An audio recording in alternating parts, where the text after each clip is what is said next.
الحمد لله والصلاة والسلام على رسول الله وعلى آله وصحبه أجمعين أما بعد আল্লাহ সুবহানাহু ওয়া তাআলার অসংখ্য শুকরিয়া।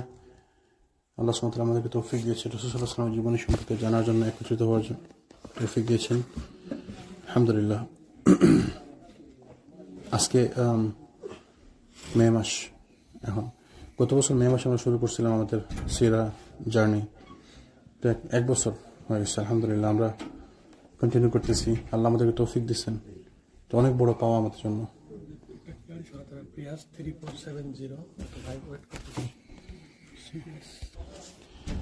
তো আমরা কন্টিনিউ করতেছি এক বছর থেকে, আলহামদুলিল্লাহ। আমরা almost 2/3 of the seerah has been done, finish. তো আমরা হয়তো আরো কিছুদিন চলবে, আরো হয়তো কয়েক মাস আমাদের চলবে ইনশাআল্লাহ, আল্লাহ যদি তৌফিক দেন। তো আমরা রাসূল সাল্লাল্লাহু আলাইহি ওয়াসাল্লামের জীবনী থেকে শিখতে হবে, আমাদেরকে শিক্ষা নিতে হবে। রাসূল সাল্লাল্লাহু আলাইহি ওয়াসাল্লামের জীবনী থেকে প্রত্যেক মুহূর্তে আমাদের জন্য শিক্ষা আছে, প্রত্যেক ইনসিডেন্টে আমাদের জন্য শিক্ষা আছে, প্রতিটা মুহূর্তে প্রতিটা সেকেন্ডে আমাদের জন্য শিক্ষা আছে। আমরা কিভাবে চলবো, কিভাবে আমরা রেসপন্ড করবো, how should we react, how should we respond, what should we do, one should we do. তো আমাদের প্রত্যেকটা মুহূর্তে রাসূল সাল্লাল্লাহু আলাইহি ওয়াসাল্লামের জীবনীতে আমাদের জন্য শিক্ষা আছে। তো আমরা যেন এখান থেকে শিক্ষা নিয়ে আমাদের জীবনে ইমপ্লিমেন্ট করতে পারি, আল্লাহ যেন আমাদেরকে তৌফিক দেন। তো আমরা বলতেছিলাম ওই দিন ব্যাটল অফ আহজাব বা জোটের যুদ্ধ বা খন্দকের যুদ্ধ সম্পর্কে আলোচনা করতেছিলাম। তো আমরা বলতেছিলাম যে কিভাবে কোরাইশ ইহুদিদের এক গোত্র এসে বনু কোরাইজার গোত্রকে ওদেরকে মানে ওই যুদ্ধে অংশগ্রহণ করার জন্য লোভ দেখাচ্ছিল, কিভাবে ওদেরকে ইনফ্লুয়েন্স করতে চাচ্ছিল। তো বনু নাজিরের বড় নেতা হুয়াই বিন আখতাব সে বনু কুরাইজার আবাসস্থলে এসে তাদের নেতার সঙ্গে সাক্ষাৎ করে এবং সে তাকে প্রলুব্ধ করে, তুমি যদি আমাদের সাথে যোগ দাও, মুহাম্মদ সাল্লাল্লাহু আলাইহি ওয়াসাল্লামকে হত্যা করার জন্য এক হও, তাহলে now is the time we can finish him, আমরা তাকে শেষ করতে পারবো মুহাম্মদকে। তো প্রথমে এই যে নেতা যে ছিল বনু কুরাইজার, তার নাম হচ্ছে কাব বিন আসাদ। তো সে রাজি হচ্ছিল না, কারণ সে জানে যেটা মিথ্যা কথা, এটা ধোঁকাবাজি, এটা বিশ্বাসঘাতকতা। ওদের সাথে চুক্তি ছিল, কন্ট্রাক্ট ছিল, কন্ট্রাক্টের ব্রিচ অফ দ্য কন্ট্রাক্ট। সে প্রথমে এটি রাজি ছিল না, পরবর্তী তাকে সামহাওয়া থেকে ফুসলিয়ে এখানে ওরা রাজি করে ওদের সঙ্গে যুদ্ধে শরিক হওয়ার জন্য। তো বনু কুরাইজার এর ফলে যখনই সে হুয়াই বিন কাবের হুয়াইয়ের সঙ্গে চুক্তিবদ্ধ হয়, ওইদিকে অঙ্গীকার করার ফলে মুসলমানদের সঙ্গে যে রাসূল সাল্লাল্লাহু আলাইহি ওয়াসাল্লামের সঙ্গে তাদের চুক্তি ছিল সেটা চুক্তি ব্রেকডাউন হয়ে গেল। তো তারা কি অঙ্গীকার করলো যে কুরাইশকে যদি মুহাম্মদ সাল্লাল্লাহু আলাইহি ওয়াসাল্লামকে হত্যা না করে ফিরে আসার পথ ধরে, তাহলে সেও তাদের সঙ্গে তাদের দুর্গে প্রবেশ করবে। তো হুয়াই বলল, যদি কোনো কারণে কুরাইশরা মুহাম্মদ সাল্লাল্লাহু আলাইহি ওয়াসাল্লামকে হত্যা না করে ফিরে যেতে রাজি হয়, তাহলে তো বনু কুরাইজা বিপদে পড়লো, তাই না? তো তারা যদি বিপদে পড়ে, তো আমিও তোমাদের সঙ্গে তোমাদের দুর্গে আশ্রয় নেব। তো এতে করে মোট কথা বলতে চাইলো যে যদি কোনো সমস্যা হয় তোমার, তো আমি তোমাদের সাথে আছি, প্রয়োজনে আমি তোমাদের সঙ্গে যুদ্ধ করবো, প্রয়োজনে আমি তোমাদের সঙ্গে থাকবো, যদি তোমাদের কোনো বিপদ হয় তো আমি তোমাদের সঙ্গে বিপদে আসি। তো এইসব বলে সে তাদেরকে রাজি করলো। অতঃপর তাদের যা অবস্থা হবে তারও তাই হবে। উভয় অঙ্গীকারের ফলে রাসূল সাল্লাল্লাহু আলাইহি ওয়াসাল্লামের সঙ্গে কাবে সম্পাদিত চুক্তি ভঙ্গ হয়ে যায় এবং এর ফলে মুসলিমগণের সহযোগী হয়ে তার দায়িত্ব পালনের পরিবর্তে তাদের শত্রুদের পক্ষ অবলম্বন করে। তো তাদের সঙ্গে চুক্তি ছিল এইটাই যে মদিনার সনদের যে কন্ট্রাক্ট ছিল যে ইহুদিরা মুসলমানদেরকে সাহায্য করবে, they will help Muslims whenever there is a need, whenever there is a war, they will fight with Muslims against the kuffar, against the enemies of Islam. এই চুক্তির কারণে সে মুসলমানদের সঙ্গে চুক্তিটা ব্রিচ করলো। তো এরপর বনু কুরাইজার ইহুদিগণ প্রকৃতপক্ষে যুদ্ধের সঙ্গে সংশ্লিষ্ট বিভিন্ন কাজকর্মের সঙ্গে সম্পৃক্ত হয়ে পড়ে, যেহেতু তারা চুক্তি করেছে অন্য ইহুদি গোত্রের সাথে, তো তারা একসাথে চুক্তিবদ্ধ হয়ে মুসলমানদের বিরুদ্ধে কাজ করতে আরম্ভ করে। ইবনে ইসহাক রাহিমাহুল্লাহ তিনি বর্ণনা করেন, তার সিরাতের গ্রন্থে আসে সাফিয়া বিনতে আব্দুল মুত্তালিব রাদিয়াল্লাহু আনহু হাসান বিন সাবিত রাদিয়াল্লাহু আনহু ফারে নামক দুর্গের মধ্যে অবস্থান করছিলেন। তো মহিলা এবং শিশুদের সঙ্গে হাসানও সেখানে ছিলেন। রাসূল সাল্লাল্লাহু আলাইহি ওয়াসাল্লাম যখন যুদ্ধ করছিলেন মদিনাতে খন্দকের পাশে মুসলমানদেরকে নিয়ে, তো মহিলারা ছিলেন ইহুদিদের কাছাকাছি, বনু কুরাইজার কাছাকাছি একটি দুর্গের মধ্যে। তো ওই দুর্গের নাম ছিল ফারে নামক দুর্গ। দুর্গের মধ্যে মহিলারা অবস্থান করতেছিলেন, তাদের সঙ্গে ছিলেন হাসান বিন সাবিত, রাসূল সাল্লাল্লাহু আলাইহি ওয়াসাল্লামের একজন one of the poet he had. রাসূল সাল্লাল্লাহু আলাইহি ওয়াসাল্লামের সঙ্গে অনেক কিছু কবি ছিলেন, তাদের মধ্যে একজন ছিলেন হাসান বিন সাবিত, একজন ছিলেন আব্দুল্লাহ বিন রাওয়াহা। তো এই সমস্ত কবিরা রাসূল সাল্লাল্লাহু আলাইহি ওয়াসাল্লামের সঙ্গে থাকতেন। তারা যখনই কোনো প্রয়োজন লাগতো কবিতার মাধ্যমে ইসলামের খেদমত করতেন। কবিতা লিখে কাফির মুশরিকদের কবিতার মাধ্যমে জবাব দিতেন। কারণ তখন যুগে কবিতা ছিল, আমরা বলছি যে কবিতা ছিল হচ্ছে মিডিয়ার মতো। বর্তমান যুগে যেমন আমাদের পেপার পত্রিকা আছে, অনেকে কলাম লিখে পেপারের মধ্যে, অনেকে প্রবন্ধ লিখে, অনেকে পত্রিকার মধ্যে রেফারেন্স দিয়ে মানে নিউজ লেখে যে অন্যের বিরুদ্ধে। কিন্তু তৎকালীন যুগে ছিল যে ওরা একটি কবিতা লিখলো মুসলমানদের বিরুদ্ধে, তো তার এগেনস্টে মুসলমানদেরকে কবিতা লিখতে হতো, কবিতা বলতে হতো। তো সেইটা ছিল সেজন্য কবি ছিলেন হাসান বিন সাবিত এবং আব্দুল্লাহ বিন রাওয়াহা, রাসূল বিখ্যাত দুজন কবি ছিলেন সাথে। তো এই সাফিয়া বিনতে আব্দুল মুত্তালিব রাসূল সাল্লাল্লাহু আলাইহি ওয়াসাল্লামের ফুফু ছিলেন। তিনি ওই দুর্গের মধ্যে অবস্থান করতেছেন। তাদের সঙ্গে ছিলেন হাসান বিন সাবিত রাদিয়াল্লাহু আনহু। তো সাফিয়া রাদিয়াল্লাহু আনহা বলেন এক পর্যায়ে যে আমাদের নিকটবর্তী স্থান দিয়ে একজন ইহুদি গমন করলো এবং দুর্গের চারিদিকে ঘোরাফেরা করতে থাকলো। এটি হচ্ছে সেই সময় ঘটনা যখন বনু কুরাইজা রাসূল সাল্লাল্লাহু আলাইহি ওয়াসাল্লামের সঙ্গে সম্পাদিত অঙ্গীকার চুক্তি করে ভঙ্গ করে চুক্তির সর্বগুলো শর্ত থেকে নিজেদেরকে মুক্ত করে নিল। তো যখন তারা এই চুক্তির শর্ত থেকে নিজেদেরকে মুক্ত করে নিল, তারা চুক্তি ভেঙে ফেললো, তখন ওই দুর্গের আশপাশ দিয়ে ইহুদিরা ঘোরাফেরা করতেছিল।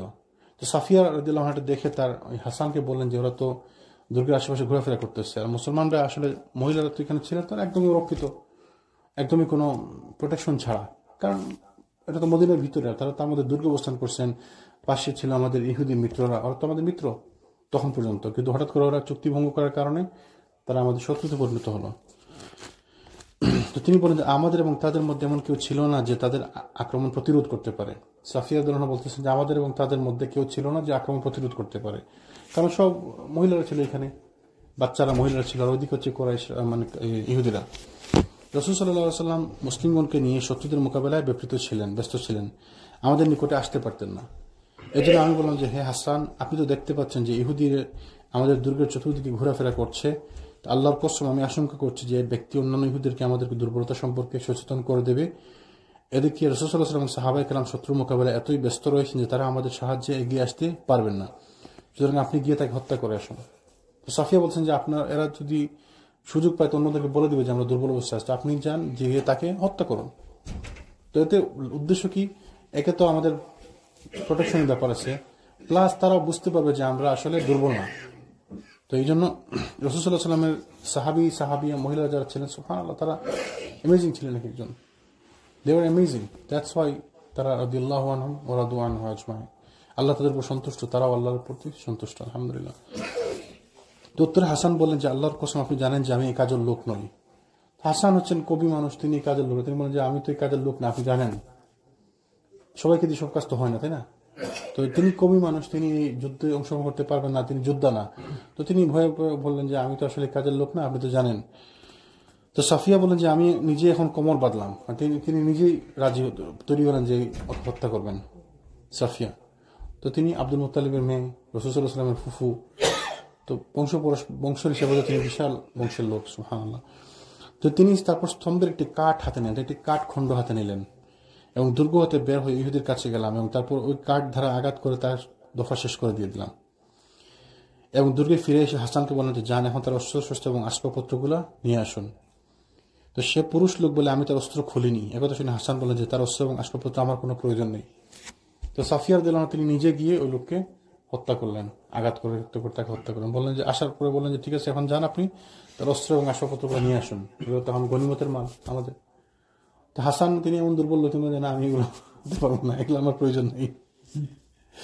দুর্বল লোক তো থাকে না আমাদের মধ্যে, অনেকে আছে দুর্বল লোক, সে এই কাজের লোক না। অনেকে আছে অনেক কাজ করতে পারে, আবার সবাই সব কাজ পারে না, সবাই সব কাজের লোক না। তো প্রকৃত ব্যাপার হচ্ছে মুসলিম শিশু এবং মহিলাগণের হেফাজতের উপর রাসূল সাল্লাল্লাহু আলাইহি ওয়াসাল্লামের ফুফুর এই ঝুঁকিপূর্ণ পদক্ষেপের অত্যন্ত গভীর এবং তাৎপর্যপূর্ণ প্রভাব প্রতিফলিত হয়েছে। এ পদক্ষেপের ফলে সাধারণ ইহুদিগণের মনে ধারণার সৃষ্টি হয়েছিল যে দুর্গবাসীদের রক্ষণাবেক্ষণের জন্য সৈন্য মোতায়েন রয়েছে এবং এ কারণেই তারা দুর্গের উপর চড়াও হওয়ার সাহস করেনি। ওই যেটা বলছিলাম, এতে ডাবল বেনিফিট হলো। কি বেনিফিট হলো?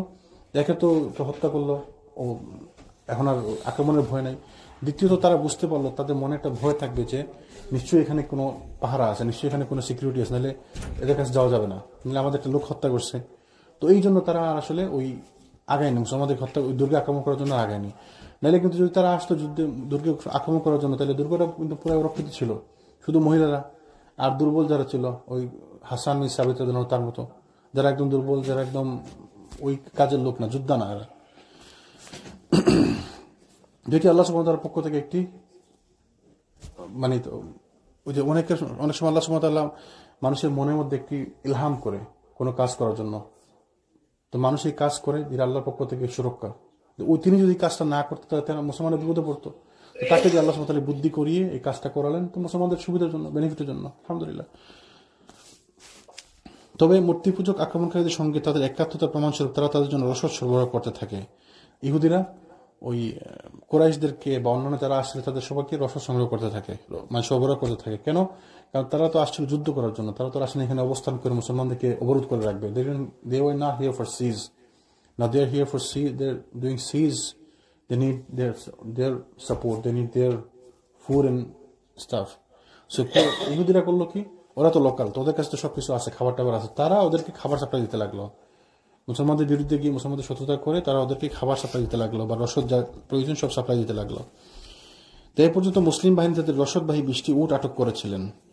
যাই রাসূল সাল্লাল্লাহু আলাইহি ওয়াসাল্লাম যখন ইহুদিগণের অঙ্গীকার ভঙ্গের সংবাদ অবগত হলেন, তখন তিনি এ সম্পর্কিত তথ্য অনুসন্ধানের জন্য তৎক্ষণাৎ মনোনিবেশ করলেন। যখন রাসূল খবর পেলেন যে ইহুদিরা অঙ্গীকার ভঙ্গ করেছে, সাথে সাথে তিনি এই কাজে মনোনিবেশ করেন যে কি করা যায়।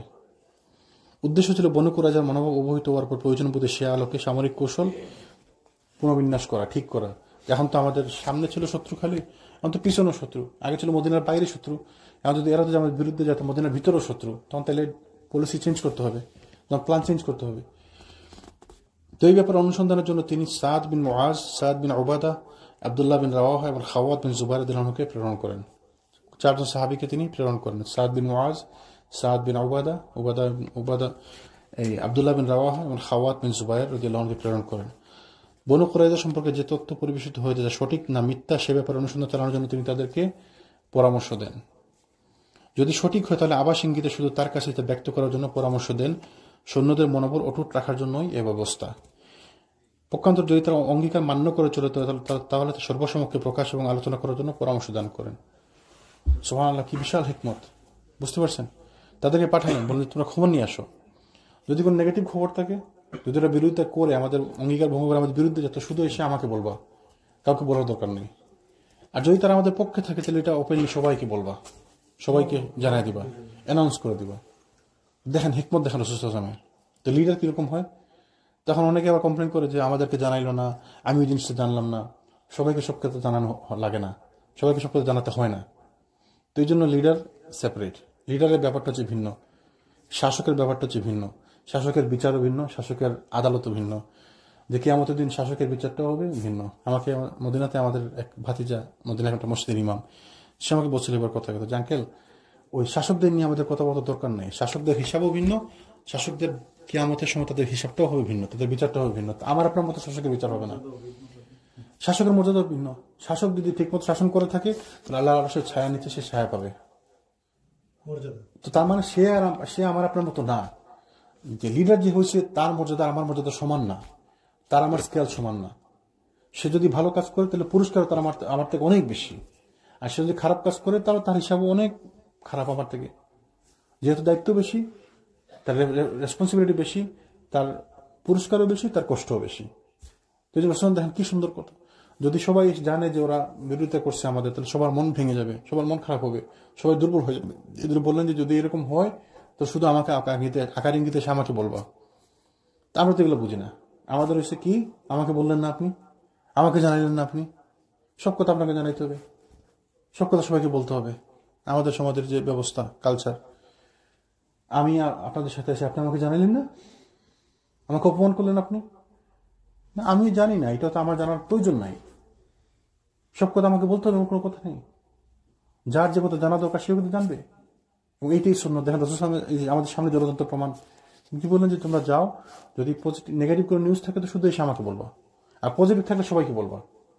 তো অনেকে আবার কমপ্লেন করে, বিপদের সময় তো ঠিকই এসে বলেন, আর যখন প্রয়োজন তো এমনি যখন সব ভালো তখন তার কিছু বলেন না আমাদেরকে। শুনছেন এরকম কথাবার্তা? শুনেন না? তো আমার যখন দরকার লাগবে সবার, তখন আমি সবাইকে বলবো, তাই না? যেদিনই দুজনের সিদ্ধান্তের ব্যাপার, সেটা আমি 10 জনকে কেন বলতে যাব? তো এই কথাগুলো, এই কমপ্লেনগুলো কারা করে? যারা সুন্নাত সম্পর্কে বোঝে না, যারা কোরআন হাদিস সম্পর্কে যাদের বুঝ নাই, তো কোরআন হাদিসের বুঝ নাই, এবার আপনি কোরআন হাদিস নিয়ে পণ্ডিতি করবেন, আপনি কোরআন হাদিস যে বুঝে তার সাথে আপনি পণ্ডিতি করবেন, তো সমাজে বিশৃঙ্খলা হবেই। এবং এই জন্য আমাদের সমাজে বিশৃঙ্খলা হয়। রাসূল সাল্লাল্লাহু আলাইহি ওয়াসাল্লাম বলছেন না যে একটা সময় আসবে তখন লিডার হবে বেইন্নার বাচ্চা বেইন্না, ছোট লোক লিডার হবে, ছোট লোক হবে লিডার। তো ছোট লোক লিডার হইলে এই অবস্থা হয় যে যোগ্য না অযোগ্য লোক যখন পজিশনে বসে তখন এই কাজগুলো হয়। যে শাসক হওয়ার মতো যোগ্যতা যার নাই সে যদি শাসক হয় তাহলে তো সে খারাপ করবে, তাই না? যে নেতা হওয়ার মতো যোগ্যতা সে যদি নেতা হয় তাহলে সেই কাজ করবে। তো এই জন্য আমাদেরকে খুব সতর্ক হয়ে লিডারশিপ চুজ করতে খুব সতর্ক হয়। এই জন্য রাসূল বলছে যে লিডার হতে চায় তাকে লিডার হতে দেওয়া যাবে না ইসলামে।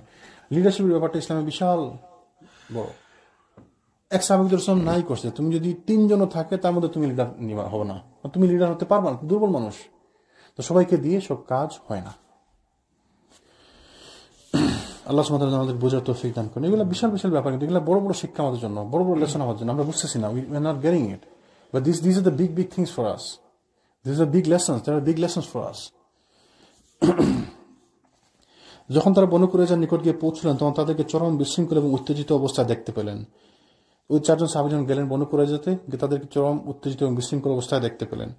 তারা প্রকাশ্যে গালিগালাজ করলো, শত্রুতামূলক কথাবার্তা বললো এবং রাসূল সাল্লাল্লাহু আলাইহি ওয়াসাল্লামের প্রতি অবমাননাসূচক উক্তি করলো। তারা এমন সব কথাবার্তা বললো যে আল্লাহ রাসূল সাল্লাল্লাহু আলাইহি ওয়াসাল্লাম উনি আবার কে? আমাদের এবং মুহাম্মদের মধ্যে কোনো অঙ্গীকার নেই, তা কিসের আবার অঙ্গীকার? আমাদের কোনো অঙ্গীকার নেই, এরকম তারা উল্টাপাল্টা খারাপ কথা বলতেছিল। বনু কুরাইজার অবস্থা প্রত্যক্ষ করার পর রাসূল সাল্লাল্লাহু আলাইহি ওয়াসাল্লামের নিকট ফিরে এসে তারা ইঙ্গিতে বললেন যে আজল এবং কারাহ। তারা ওই বললেন না যে ইয়া রাসূলুল্লাহ আসলে তো এরা 2 নম্বরই করছে, বিট্রে করছে, এরা তো আমাদের বিরুদ্ধে গেছে, বা কানে কানে এসে বলতে পারতেন যে ইয়া রাসূলুল্লাহ তো বিরুদ্ধে গেছে। তারা কি করলেন? বুদ্ধি করে বলছেন ইয়া রাসূলুল্লাহ আজল এবং কারাহ। তো এগুলো মানে কি? আজল এবং কারাহ গোত্র যেমন রাজি এর সঙ্গে সংশ্লিষ্ট সাহাবাগণের সঙ্গে অঙ্গীকার ভঙ্গ করেছিল, মানে 2টা গোত্র ছিল। যে রাজির ঘটনা মনে আছে আপনাদের? কিছু লোক পাঠাইছিলেন যাদেরকে শেখানোর জন্য, কোরআন শেখানোর 70 জন সাহাবী পাঠাইছিলেন। তো ওদেরকে বিট্রে করছে 2টা গোত্র মিলে, রাজি, আজল এবং কারাহ। তো এদের নাম বললাম, মানে এরা যেমন বিট্রে করছে তো এরাও বিট্রে করছে, মানে ইঙ্গিতে বুঝালেন যে এরা আমাদের সঙ্গে বিট্রে করে ফেলছে অলরেডি। দেখেন কত সুন্দর বুদ্ধি, কি সুন্দর বুদ্ধি। তো সাহাবীদের সুবহানাল্লাহ বুদ্ধিমান লোক। আমাদের আবার কিছু সংখ্যক লোক বলে যারা শিক্ষিত না, অশিক্ষিত। তো তারা যদি অশিক্ষিত হয়, তারা আমার আপনার থেকে হাজার গুণে স্বশিক্ষিত। আমাদের এডুকেশন আছে, বাট আমাদের ওই প্রপার নাই, আমরা শিখতে পারি না। Quran educate ourselves. ওই যে কথাকে 2টা, একটা হচ্ছে এডুকেশন, একটা হচ্ছে learned. You have education but you don't have any কি বলে ওটাকে, মানে শিখতে পারিনি আমরা। ওই যে বললাম স্বশিক্ষিত শিক্ষিত। তো আক্ষরিক জ্ঞান আমাদের আছে, রাসূল সাল্লাল্লাহু আলাইহি ওয়াসাল্লামের আক্ষরিক জ্ঞান ছিল না, কিন্তু উনি অনেক শিক্ষিত ছিলেন। পুরো পৃথিবীকে উনি ইসলামের আলো দেখাইছেন। পুরো পৃথিবীতে তার নাম যতবার নেওয়া হয়, কারণ নাম অতবার নেওয়া হয়। সুবহানাল্লাহ। এমন কোনো মুহূর্ত আছে তার উপর সালাম বর্ষিত করতেছে না, কেউ দোয়া করতেছে না, মুহূর্তে মুহূর্তে তারপর সালাত এবং সালাম বর্ষিত হচ্ছে। আল্লাহ সুবহানাহু ওয়া তাআলা তার জন্য ফেরেশতা নির্ধারণ করে রেখে দিয়েছেন যে তার উপর সালাত এবং সালাম বর্ষণ করে দোয়া করলে তার কাছে পৌঁছে দেওয়ার জন্য। কত সম্মান! তো তিনি যদি হন, ওই ইলিটারেট যদি হন, তার যদি আক্ষরিক জ্ঞান নাও থাকে, তো কত শিক্ষিত! সুবহানাল্লাহ। তিনি শিক্ষা পাইছেন আল্লাহ সুবহানাহু ওয়া তাআলার কাছ থেকে, আল্লাহ সুবহানাহু ওয়া তাআলার কাছ থেকে শিক্ষা পাইছেন। জিবরাইল তাকে শিক্ষা দিচ্ছেন, জিবরাইল তার টিচার। আকাশ থেকে তাকে শিক্ষা দেওয়া হয়েছে, আসমানি শিক্ষা তাকে দেওয়া হয়েছে। আর আমরা বলি সাহাবীরা অশিক্ষিত, রাসূল সাল্লাল্লাহু আলাইহি ওয়াসাল্লাম অশিক্ষিত, মানে অপমানজনক কথাবার্তা বলে। কত সুন্দর বুদ্ধি দেখেন। এসে বললো যে আজল এবং কারাহ, যারা আমাদের সঙ্গে বিট্রে করছে, তো এরা আমাদের সঙ্গে বিট্রে করছে, এরকম। তো এই ব্যাপারে সংশ্লিষ্ট সাহাবীগণের গোপনীয়তা রক্ষা করে সত্ত্বেও প্রকৃত পরিস্থিতি সম্পর্কে সকলেই ওয়াকিবহাল হয়ে গেলেন। সবাই জেনে গেল আস্তে আস্তে, কারণ আমরা দেখছেন ইহুদের অবস্থা, সবাই যাইতেছে দেখতেছে, আলটিমেটলি সবাই জেনে গেছে। এর ফলে আসন্ন বিপদের আভাস ক্রমেই তাদের সামনে প্রকাশ পেতে থাকলো। প্রকৃতপক্ষে মুসলমানগণ সে সময় অত্যন্ত নাজুক পরিস্থিতির সম্মুখীন হয়েছিলেন। পিছনে ছিল বনু কুরাইজা, যাদের আক্রমণ প্রতিরোধ করার মতো উপযুক্ত কোনো ব্যবস্থা মুসলিমদের ছিল না। সম্মুখে ছিল অস্ত্রশস্ত্রে সজ্জিত মুশরিক বাহিনী, যাদের সম্মুখ থেকে সরে আসা কোনো ক্রমেই সম্ভব ছিল না। তো সামনে মুশরিকরা 10,000 লোক নিয়ে আসছে, বিভিন্ন গোত্র, কাতাফান গোত্র, বনু নাজির গোত্র, ওই কুরাইশরা, বিভিন্ন গোত্র থেকে লোক আসছে। এই জন্য তো ওটাকে নাম দিয়েছে জোটের যুদ্ধ। জোট, সবাই জোটবদ্ধ হয়ে আসছে, আহজাব। আর পিছনে ছিল কুরাইশরা, ইহুদিরা। কারণ ইহুদিরা ওদের 2 পক্ষে মোকাবেলা করবে তো শক্তি মুসলমানদের ছিল না। সর্বসাকুল্যে লোক ছিল 1400 লোক। ওই বাচ্চা বুড়া বাদ দিলে 1400 লোক। তো 1400 লোক দিয়ে আপনি এদিকে লড়বেন না ওইদিকে লড়বেন? এদিকে অরক্ষিত রেখে গেলে তারা ওই ট্রেঞ্চ ক্রস করে চলে আসবে, খন্দক ক্রস করে চলে আসবে। অধিকন্ত মুসলিম শিশু এবং মহিলাগণ বিশেষ কোন নিরাপত্তা ব্যবস্থা ব্যতি রেখে বিশ্বাসঘাতক ইহুদিগণের একবারে নিকট অবস্থান করতেছিলেন। রাসূল সাল্লাল্লাহু তাদেরকে পাঠালেন কোথায়? দুর্গে অবস্থান করার জন্য। তো দুর্গটা ছিল একদম বনু কুরাইজার কাছাকাছি। তো কঠিন বিপদ। বিভিন্ন কারণে মুসলিমগণ দারুণ দুর্ভাবনার মধ্যে নিপতিত হন, যে এ সম্পর্কে কোরআনে আল্লাহ সুবহানাহু ওয়া তাআলা আয়াত বর্ণনা করেন। সুবহানাল্লাহ, আল্লাহ সুবহানাহু ওয়া তাআলা কোরআনে কি বলেন? وَإِذْ زَاغَتِ الْأَبْصَارُ وَبَلَغَتِ الْقُلُوبُ وَالْحَنَاجِرَ وَتَظُنُّونَ بِاللَّهِ الظُّنُونَ هُنَالِكَ ابْتُلِيَ الْمُؤْمِنُونَ وَزُلْزِلُوا زِلْزَالًا شَدِيدًا। তখন তোমাদের চক্ষু হয়েছিল বিস্ফোরিত আর প্রাণ হয়েছিল অষ্টাগত। দেখেন আল্লাহ সুবহানাহু ওয়া তাআলা কোরআনে কি সুন্দর বর্ণনা করছেন। তোমাদের চক্ষু হয়েছিল বিস্ফোরিত, মানে তোমরা বিপদের সময় মানুষ যখন নার্ভাস কি বল, চক্ষু বড় বড় থাকে না, চক্ষু বিস্ফোরিত হয়েছিল, প্রাণ হয়েছিল অষ্টাগত, মানে প্রাণ বের হয়ে যাবে এরকম কঠিন অবস্থা, কঠিন বিপদের মধ্যে নার্ভাস, কঠিন অবস্থা মুসলমানদের। আর তোমরা আল্লাহ সম্পর্কে নানা রকম খারাপ ধারণা পোষণ করতে শুরু করেছিলে। মানুষ যখন দুর্বল বিপদের মধ্যে পড়ে তখন মানুষ অনেক বলে না, তার কি হলো, কি লাভ হইলো এত দোয়া দরুদ করে, কি লাভ? মানুষ বলে না, ইমানদার লোক, কঠিন ইমান যাদের, তারা বিপদের সময় বলে ও দোয়া তো করতেছি, দোয়া তো অনেক করলাম, কি হইলো? অথচ এই লোক নিজে জানে দোয়া সম্পর্কে তার অনেক ভালো জানা আছে। এই দোয়ার ফেট সম্পর্কে সে নিজে তাকে বলেন, ভালো একটা সময় তাকে বলেন, সে বক্তব্য দিতে পারবে আপনাকে, সে মানুষকে বোঝায়। কিন্তু যখন প্রয়োজন লাগে, বিপদ আসে, তখন ওই কাজ করে না, মাথা নার্ভাস হয়ে যায়। যেমন মুসলমানদের অবস্থা হয়েছে রাসূল সাল্লাল্লাহু আলাইহি ওয়াসাল্লামের সাথে, কিন্তু তারা একদম পুরা দুর্বল হয়ে গেছে, আল্লাহ সম্পর্কে খারাপ ধারণা করতেছে, চক্ষু বিস্ফোরিত, প্রাণ অষ্টাগত। তারপর আল্লাহকে বলেন এখানে মুমিনদেরকে পরীক্ষা করা হয়েছিল এবং তাদেরকে প্রচন্ড কম্পনে প্রকম্পিত করা হয়েছিল। তো দেখেন আল্লাহ সুবহানাহু ওয়া তাআলা এটা পরীক্ষা করছেন মুসলমানদেরকে, যে কষ্ট দিয়ে এই বিপদের নার্ভাসনেস দিয়ে পরীক্ষা করছেন। তো মুসলমানদেরকে আসলে মুসলমানদের জন্য প্রত্যেকটা মুহূর্তই পরীক্ষা। আমার আপনার জীবনে যে সময় আসুন না কেন, প্রত্যেকটা মুহূর্তে আমার আপনার জন্য পরীক্ষা। আপনি just take it as confirm, everything we are here is an exam, is a test for আস।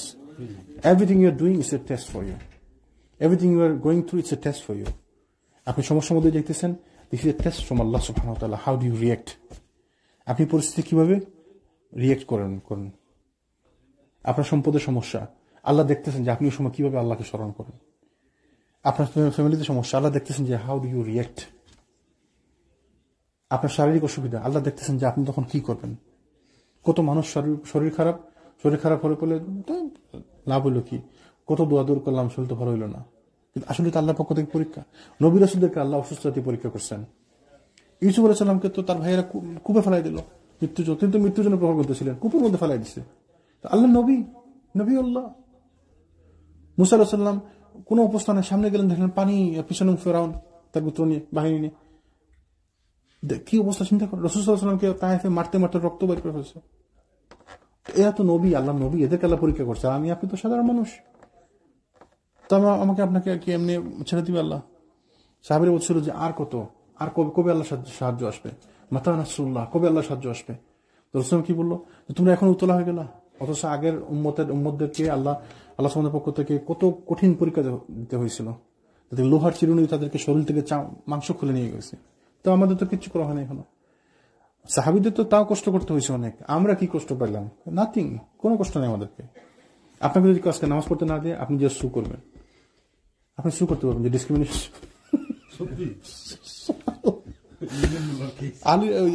আবু করে দিলেন, নামাজ পড়তেছিল, তো মক্কাতে তাকে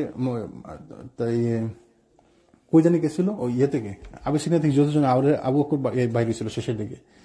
আবু বকরের মতো লোক, সম্মানী লোক, জীবনে কারোর সাথে দুর্ব্যবহার করে না, খারাপ ব্যবহার করে নাই। মক্কাতে ঢুকতে দিবে না, বলে না মক্কাতে ঢুকতে দিবে না তোমাকে, তুমি নামাজ পড়ো জোরে, আমাদেরকে বিভ্রান্ত করো। তো ঠিক আছে, তাকে যে জিম্মাদারি নিল আবু বকর, বললো যে ঠিক আছে এক কাজ করো বাবা, তুমি আর ওই বাইরে নামাজ পড়ো না, থাক তুমি বাসায় নামাজ পড়ো, বাইরে নামাজ পড়ো না। তো কম্প্রোমাইজ করতে হলো। আবু বকর ঠিক আছে মানলাম, আমি বাসায় নামাজ পড়বো। তো বাসায় নামাজ পড়তে তার নামাজ দেখার জন্য লোক জড়ো হয়ে যায় চারিদিকে। তখন ওরা এসে বললো যে না, তুমি ওকে বলো সেজন্য বাসায় নামাজ না পড়ে। তো পরীক্ষা, মুসলমানদের জন্য পরীক্ষা, প্রত্যেকটা মুহূর্ত পরীক্ষা। রাসূল সাল্লাল্লাহু আলাইহি ওয়াসাল্লামের জন্য কত কষ্ট হয়েছে, প্রত্যেকটা মুহূর্ত মুসলমানদের জন্য পরীক্ষা। তা আমাদের আল্লাহ সুবহানাহু ওয়া তাআলা বলছেন কি, এখানে মুমিনদের জন্য পরীক্ষা করা হয়েছিল এবং তাদেরকে প্রচন্ড কম্পনে প্রকম্পিত করা হয়েছিল। আসলে ইমানদার যারা তাদের অন্তর আরো মজবুত হয়, তাদের ইমান আরো মজবুত হয় সব পরিস্থিতিতে। তো এই সমস্ত পরীক্ষাতে আমাদেরকে পরীক্ষার পর পরীক্ষা দিতে দিতে আপনি এইভাবে যখন চলে যাবেন কিয়ামতের দিন, আর তখন আপনি পুরস্কার পাবেন। আল্লাহ সুবহানাহু ওয়া তাআলা কি বলছে, আল্লাযী খালাকাল মাউতা ওয়াল হায়াতা লিয়াবলুয়াকুম আইয়ুকুম আহসানু আমালান। আমি জীবন এবং মৃত্যু সৃষ্টি করেছি কি জন্য? দেখার জন্য তোমাদের মধ্যে কে কর্মে শ্রেষ্ঠ, পরীক্ষার জন্য। That's it. জীবন এবং মৃত্যুকে আল্লাহ সৃষ্টি করেছে পরীক্ষার জন্য। নাহলে চিন্তা করেন, আপনি মাত্র 60-70-80 বছরের জিন্দেগি, আর ওইখানে আপনি থাকবেন চিরকাল। তা আপনি যদি একটা পরীক্ষা হিসাবে নেন, if you treat it as a test, then you will do good. আমরা তো জানি না এটা যে আমাদের test, we have no idea. আমাদের কিছু মানুষ আছে হিটলেস, চলতেছে ফিরতেছে খাইতেছে, দুনিয়াদারিতে ব্যস্ত, সে জানেই না যে এটা একটা টেস্ট তার জন্য। আপনি বলেন যে ভাই নামাজ অসুবিধা নেই, পড়বো ভাই, পড়বো, অসুবিধা নেই, নামাজ আগে হজটা করি তারপরে পড়বো। কবে হজ করবে না? হোক, একটু বয়স হোক, হজের বয়স আছে না, এই বয়সে কি হজ করে বলে না মানুষজন? আমি তো ছোট থাকতে থেকে আমরা শুনে আসছি যে হজ মানে হচ্ছে 40-50 বছর হইলে পরে হজ, তারপরে নামাজ। দাড়ি রাখবো, মেয়েটার বিয়ে দিয়ে দিই, তারপর দাড়ি রাখবো, ঠিক না? মেয়ের বিয়ে দিলে তারপর দাড়ি রাখবো, ছেলেমেয়ের বিয়ে দিব, তারপর এখন দাড়ি রাখবো কেন? আমি ইয়াং মানুষ, মানে ইয়াং মানুষের দাড়ি রাখা মনে হয় অপরাধ। তো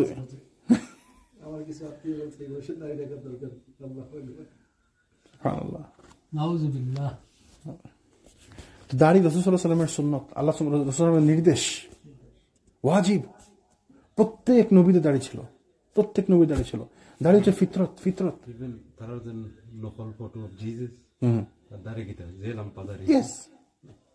তো এই দাড়িকে আমরা মুসলমান এটাকে মনে করি অপমান। আল্লাহ যেন আমাদেরকে তৌফিক দেন। আমরা যারা এই বুঝ আল্লাহ আমাদেরকে দিচ্ছেন, আল্লাহ যেন আমাদেরকে দিনের উপর রাখেন, হকের উপর রাখেন, আমাদের ইস্তেকামাত যেন থাকে, আমরা যেন হক থাকি, শক্ত থাকি, আল্লাহ যেন আমাদেরকে এটার উপর রাখেন, আমাদের জন্য বিচ্যুতি না ঘটে। এই জন্য আমরা দোয়া করবো, রব্বানা লা তুযিগ কুলুবানা, জাযাকাল্লাহু খাইরান, রব্বানা লা তুযিগ কুলুবানা বা'দা ইয হাদাইতানা ওয়া হাব লানা মিন লাদুনকা রাহমাতান ইন্নাকা আনতাল ওয়াহ্হাব। আল্লাহ আমাকে সৎ পথ প্রদর্শনের পরে আমার অন্তরকে বক্রপথে নিও না। এই দোয়াটা আমাদের করতে হবে সবসময়। আপনি হেদায়েত পাইছেন, আপনি মনে করছেন আপনি পাস হয়ে গেছেন, না। মৃত্যু থেকে যখন আপনি এক বিগত দূরে, তখন আপনার চেঞ্জ হইতে পারে। মৃত্যু থেকে আপনি এক বিগত দূরে আসছেন, এক মুহূর্ত দূরে আসছেন, তখন আপনার চেঞ্জ হইতে পারে। আপনি জানেন আপনি কিভাবে মারা যাবেন। ইমাম আহমেদ স্টোরি আমরা অনেকবার বলছি এটা, যে তিনি বলতেছেন যে মৃত্যু, তার ছেলে আব্দুল্লাহ বলছিল বাবার মৃত্যুর সময় তিনি বলতেছেন খালি not now, not now, not now. তো বললো, হুশ আসে যায়, বললো বাবা কি বলছো, তুমি কি বলছো নট নাও? বলে আমাকে শয়তান এসে অস্বস্তি দিয়েছে, তুমি তো সফল হয়ে গেছো, সফল হয়ে, you are done, you are successful, you are succeeded. আমি বলছি না না, নট নাও, নট নাও। এই মুহূর্তে চাচ্ছিল যে রিয়া ঢুকাতে প্রবেশ করো। সেই জন্য মুসলমান অমর দিল জান্নাতের সুসুন্দর সাহাবী রাসূল বলছে যে আমি জান্নাতে একটি ঘর দেখে আসছি, সাদা শ্বেত পাথরের ঘর, মনের জন্য কাচের মতো ওদিক থেকে ওদিক দেখা যায়। আমি মনে করলাম যে এটা মনে আমার ঘর। তাহলে কত যে সুন্দর ঘর, রাসূল মনে করছে আমার ঘর। চিন্তা করেন, এই ঘর দেখে রাসূল আফসোস করছে এটা মনে আমার ঘর। তাহলে কত সুন্দর ঘর হতে পারে, যে তিনি নিজে আফসোস করছে, আল্লাহ রাসূল আফসোস করতেছে। তারপরে বললো যে ফেরেশতাকে জিজ্ঞেস করলো কার ঘর? বলছে আরবের এক যুবকের। তো বললো যে আমি মনে করতে মনে আমার। আরবের এক যুবক বলছে তাহলে আমার। পরে বলছে না, এটা তোমার সাহাবী ওমর। বলছে আমার ইচ্ছা করছে আমি বাড়িতে ঢুকে দেখবো, তো ওমরের গায়রতের কথা চিন্তা করে আমি ঢুকে নাই। তো এই ওমর যার জান্নাতে, যার বাড়ি রাসূল দেখে আসছে, যাকে বলছে অমর ফিল জান্নাহ, যাকে রাসূল বলছে যে তার অমর হচ্ছে শহীদ, অনেক আগে বলছে অমর শহীদ। এই অমর মৃত্যুর সময় বলতেছে এক সাহাবী, ইয়া আমিরুল মুমিনিন, আপনি সফল হয়ে গেছেন, আপনার মতো যদি মরতে পারতাম। বললে আরে না না না, আমি যদি আল্লাহ যদি আমাকে কোনো প্রত্যেক কাজের বিনিময়ে যদি আমাকে জান্নাতে শুধুমাত্র প্রবেশটা করায়। মৃত্যুর সময় মারা যাচ্ছে, শহীদ হয়ে মারা যাচ্ছে, তারপরও টেনশনে কি হবে আমার। ওইটা তো ছিলই আগে। আমি বলছি মৃত্যুর সময় তাকে ছুরি মারার পরে মুনাফিকের তালিকা বলছিল যে তুমি অন্তত বলো যে আমার নামটা আছে কিনা। অমরের মতো লোক যাকে দেখলে শয়তান রাস্তা পরিবর্তন করে পালায়। রাসূল বলছে এটা হাদিস, যে শয়তান তোমাকে দেখলে রাস্তা পরিবর্তন করে অন্য রাস্তায় যায়। অমর তিনি বলছেন, হুদাইফা ইবনে ইয়ামান বলছেন অন্তত বলো যে আমার নামটা মুনাফিকের লিস্টে আছে কিনা, আমাকে নাম বলার দরকার নেই, অন্তত বলো যে আমার নামটা আছে কিনা। অথচ ওমর রাসূল কি বলছে যে অমর হচ্ছে ফিতনা এবং ইসলামের মধ্যে ওয়াল, একটা ওয়াল। যতদিন অমর আছে ততদিন ফিতনা ইসলামে আসবে না, আসেও নি। তো বলছিল যে রাসূলুল্লাহ এই দরজাটা কি ভাঙ্গা হবে না খোলা হবে? বলছে এটা ভাঙ্গা হবে। তো অমর তো হত্যা করা হয়েছে না। তো অমরের মৃত্যুর পরে আসলে ফিতনা শুরু হয়েছে ইসলামে, এর আগে ইসলাম কোনো ফিতনা ছিল না। তো অমর ছিল ফিতনা এবং ইসলামের মধ্যে ডিস্টিংশন। first statement আমাকে কিচ্ছু হয়েছে Jerusalem from the Byzantine Empire. Yeah, সুবহানাল্লাহ। তো ওই লোকেরা ওরা নিশ্চিত ছিল না, আমরা নিশ্চিত, আমরা সালাফি। আমি সালাফিজমের বুঝি কি, আমরা কিছু বুঝি সালাফিজম? আমলে, আখলাকে, কথায় বার্তায় আমরা মানুষকে খালি কষ্ট দিই। আমার আচার আচরণে মানুষ পালায় আমার কাছ থেকে, দৌড়ায় আমার কাছ থেকে। আমি নাকি সালাফি? আমরা বুঝি না সালাফি কি জিনিস, সালাফি কি কাকে বলে। আবার কিছু লোক ওই সুন্নতের খবর নাই, সে আমি সালাফি। তো সালাফি তো সুন্নত পালন করবেন না। আপনার চেহারা শুরুতে সুন্নতের কিছু নাই, কাপড়ে চোপড়ে সুন্নতের কিছু নাই, সুন্নতের কোনো প্রতিফলন নাই, আপনার লাইফে কোথায় বার্তা আচার আচরণ সুন্নত নাই, আপনি সালাফি।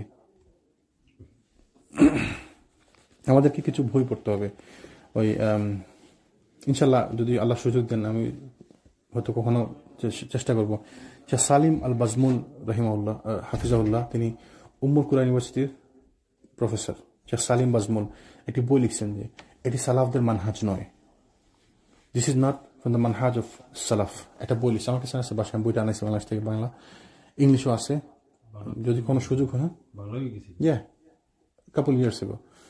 So I have this, inshallah, if I get chance, I'm going to go through it, inshallah.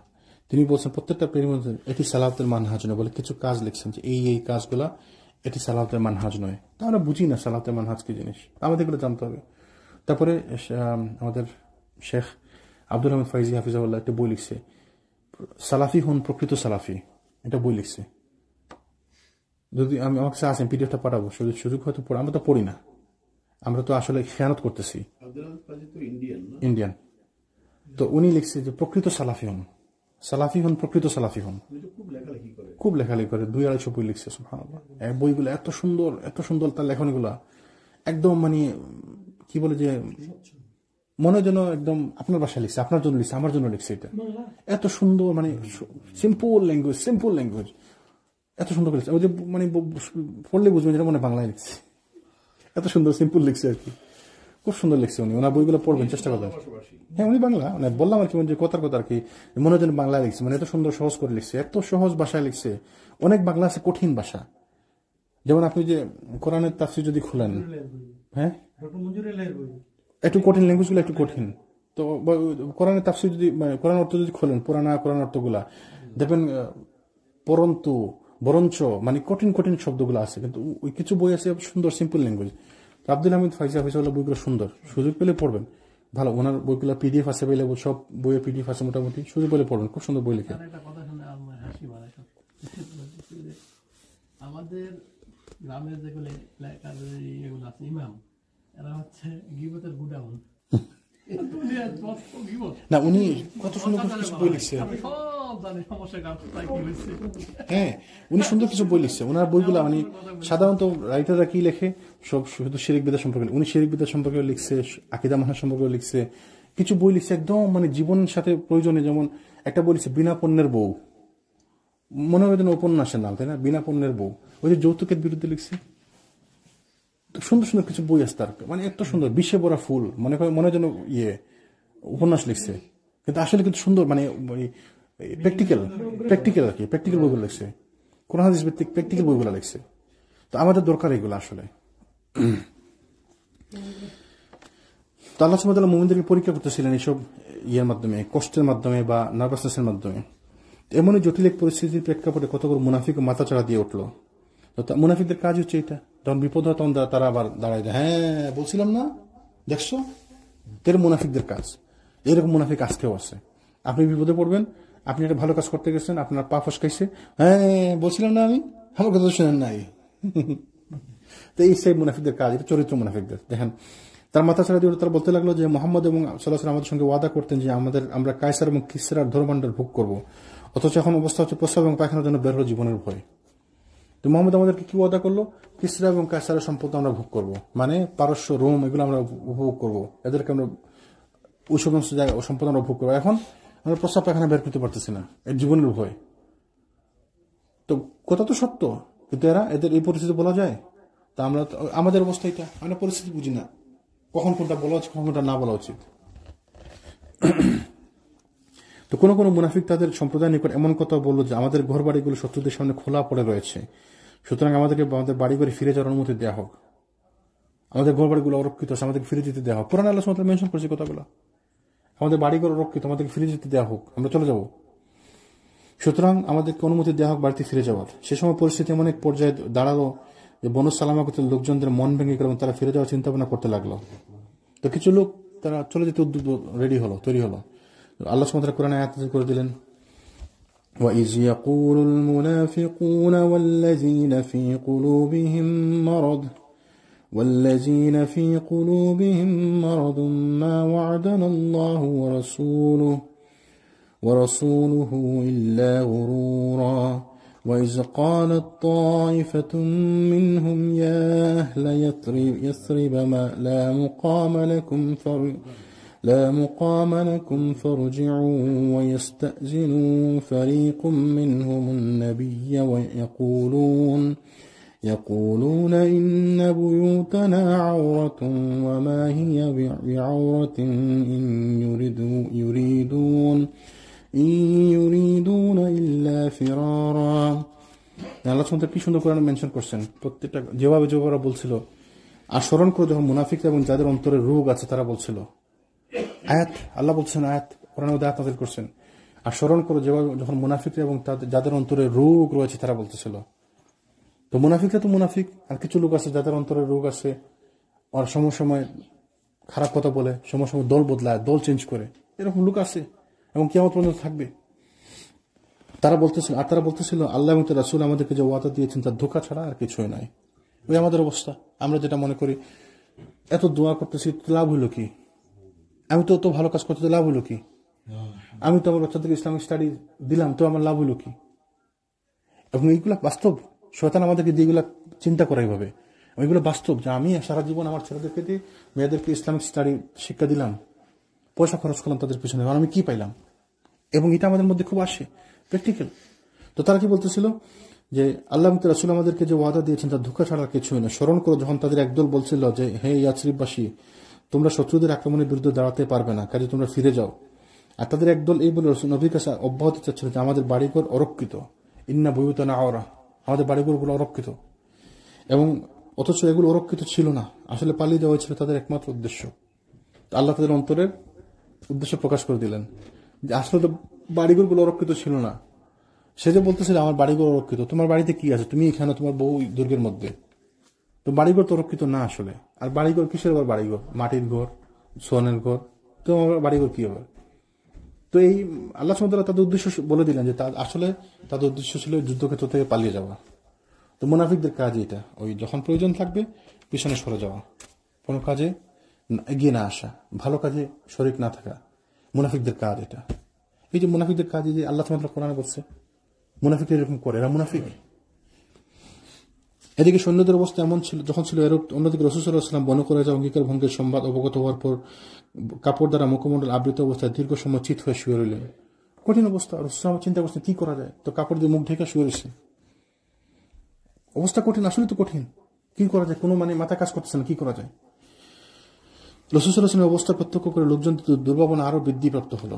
কিন্তু কিছু সময় পরে রাসূল সাল্লাল্লাহু আলাইহি ওয়াসাল্লামের মুখমণ্ডল আশার আলো উজ্জ্বল হয়ে উঠল এবং আল্লাহ বলে তিনি দাঁড়িয়ে গেলেন এবং বললেন, আবশিরু ইয়া মা'শারাল মুসলিমিন বিফাতহিল্লাহি ওয়া নাসরিহি, ওহে মুসলিমগণ, তোমরা সাহায্য এবং তোমাদের বিজয় শুভ সংবাদ শুনে নাও। তো শুয়ে রয়েছিলেন, চিন্তা করছে কি করা যায়। হঠাৎ করে উঠে বললেন যে তোমরা শুভ সংবাদ নাও, বিজয় শুভ সংবাদ নাও। আল্লাহ পক্ষ থেকে হয়তো ওহী আসছে, তিনি কোনো খবর পাইছেন যে ভালো কোনো সংবাদ পাইছেন, সাথে সাথে তিনি বলতে লাগলেন সবাই শুভ সংবাদ নাও, সবাই সুসংবাদ নাও, আমাদের আল্লাহর পক্ষ থেকে সাহায্য এবং বিজয় শুভ সংবাদ শুনে নাও তোমরা। অতঃপর উদ্বুদ্ধ পরিস্থিতি মোকাবেলার লক্ষ্যে রাসূল সাল্লাল্লাহু আলাইহি ওয়াসাল্লাম কর্মসূচি প্রণয়ন করেন এবং ব্যবস্থা হিসেবে মদিনা নিরাপত্তা বিধানের জন্য সেনাবাহিনী একটি অংশকে সেখানে প্রেরণ করেন। একটি অংশকে সেখানে পাঠিয়ে দিলেন পিছনে। এর উদ্দেশ্য ছিল শিশু এবং মহিলাদেরকে অরক্ষিত অবস্থার সুযোগ নিয়ে কুচক্রী ইহুদিগণ যাতে তাদের আক্রমণ করতে না পারে তা নিশ্চিত করা।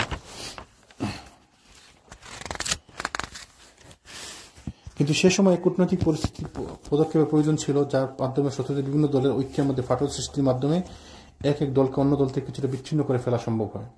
তো লোক সংখ্যা তো অনেক বেশি ওরা, তো এখন আসলে কৌশলের দরকার ছিল কিভাবে তাদের মধ্যে একটা বিচ্ছিন্নতা ঘটানো যায়, তাদের মধ্যে কিভাবে ফাটল ধরানো যায়।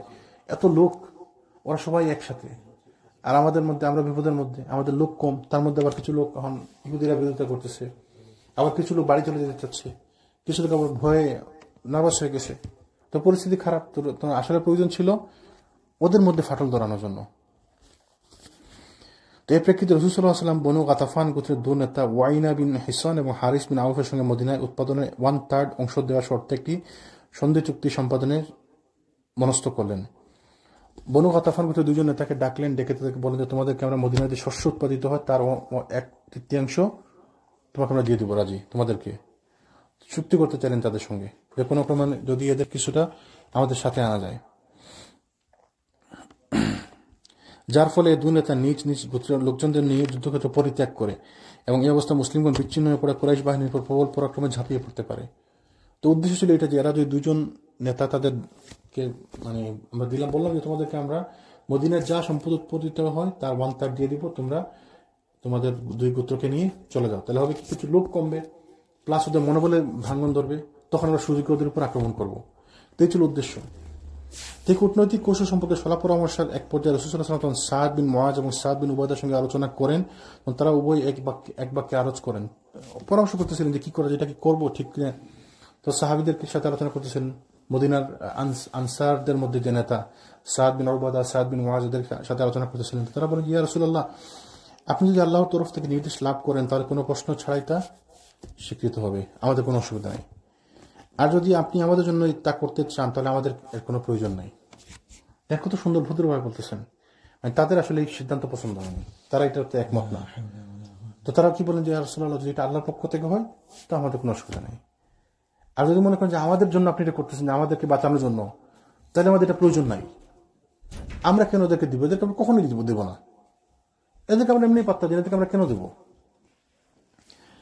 যখন এ সকল লোকজন এবং আমরা সকলেই মূর্তি পূজক ছিলাম, তখন এরা অতিথি সেবা এবং ক্রয় বিক্রয় ছাড়া অন্য কোনো উপায়ে একটি শস্য কণাও লাভ করতে পারেনি আমাদের কাছ থেকে।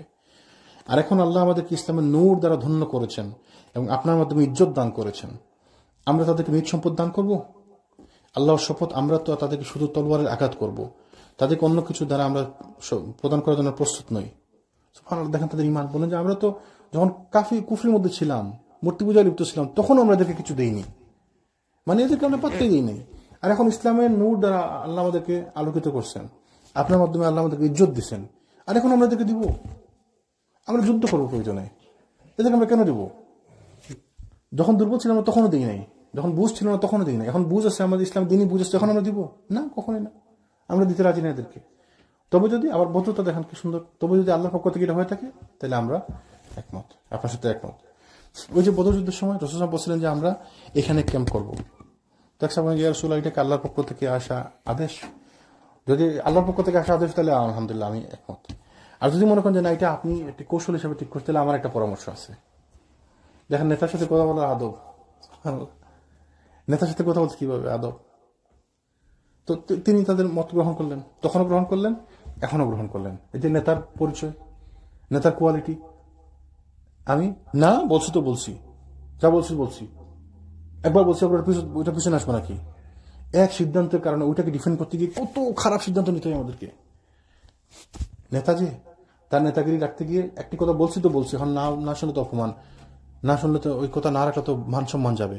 রাসূল মান সম্মান যায়নি, তিনি তো সর্বকালের সর্বশ্রেষ্ঠ মানুষ, দুনিয়া এবং আখিরাতে সব থেকে উত্তম শ্রেষ্ঠ মানুষ, সব প্রত্যেক বনি আদমের সর্দার তিনি। তো তার মান সম্মান যায়নি যে আমি একবার একটা কথা বললাম, আবার এদের কারণে আমার কত ফিরে আসতে হচ্ছে না। যেটা ভালো, যেটা ওইটা আমরা গ্রহণ করবো, এটা গ্রহণ করতে হবে আমাদেরকে।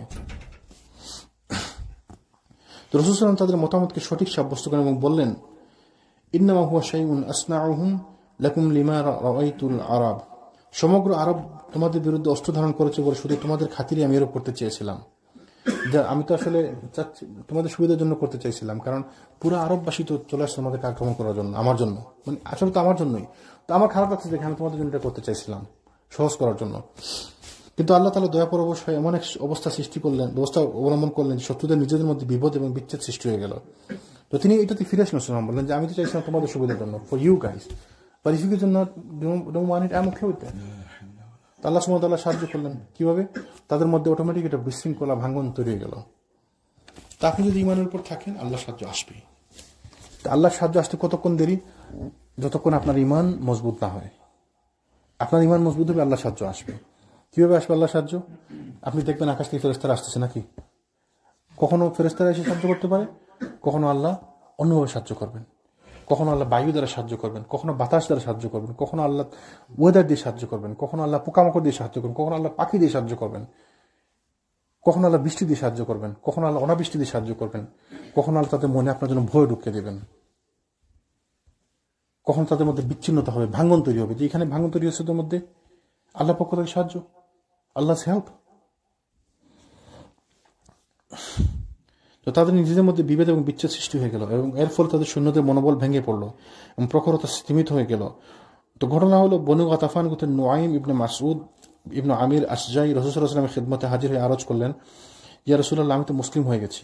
এক নেতা একজন চলে আসলো ওদের মধ্যে থেকে, বলছিল আমি তো মুসলমান হয়ে গেছি, তো কিন্তু আমাদের সম্প্রদায়ের লোকেরা আমার ইসলাম গ্রহণের সংবাদ জানতে পারেনি এখনো, সুতরাং আপনি আমাকে কোনো আদেশ করুন। দেখেন আল্লাহ সুবহানাহু ওয়া তাআলা কিভাবে সাহায্য করতেছেন। ওদের মধ্যে একজন, তার মনের মধ্যে ইসলামের আলো প্রবেশ করছে, সে মুসলমান হয়ে গেল। তো সে এসে বলে, ইয়া রাসূলুল্লাহ, আমি তো মুসলমান হয়ে গেছি, কিন্তু ওরা এখনো জানে না, আমি কি করবো, আপনি আমাকে আদেশ করেন। তো যখন সাহায্য প্রয়োজন, দরকার আসলে সাহায্য, ওদের মধ্যে আমাদের লোক দরকার যেন ওদের মধ্যে গিয়ে বিচ্ছিন্নতা তৈরি করতে পারে, তখন আল্লাহ সাহায্য পাঠিয়ে দিচ্ছেন। তো আসলে তো আল্লাহ যেমন আমার মালিক, তেমনি আল্লাহ তারও মালিক, তাই না? আমার অন্তরের মালিক যেমন আল্লাহ, তার অন্তরের মালিকও তো আল্লাহ। তো আল্লাহ চাইলে সম্ভব, আমরা শুধু আল্লাহর উপর ভরসা করতে পারি না। আর কত আর কত আর কত মাতা নাসরুল্লাহ, কখন আল্লাহ সাহায্য আসবে, কখন আসবে? আমরা অধৈর্য হয়ে যাই। অথচ আল্লাহ সুবহানাহু ওয়া তাআলা রাসূল কি বলছে, ধৈর্যের থেকে উত্তম পুরস্কার আল্লাহ কাউকে কিছু দেয়নি। ধৈর্য। আমি বলতেছি আমি তো পারি না, আমরা দুর্বল মানুষ, আল্লাহ আমাদেরকে দুর্বল করে বানাইছে, আমরা পারি না ধৈর্য ধরতে।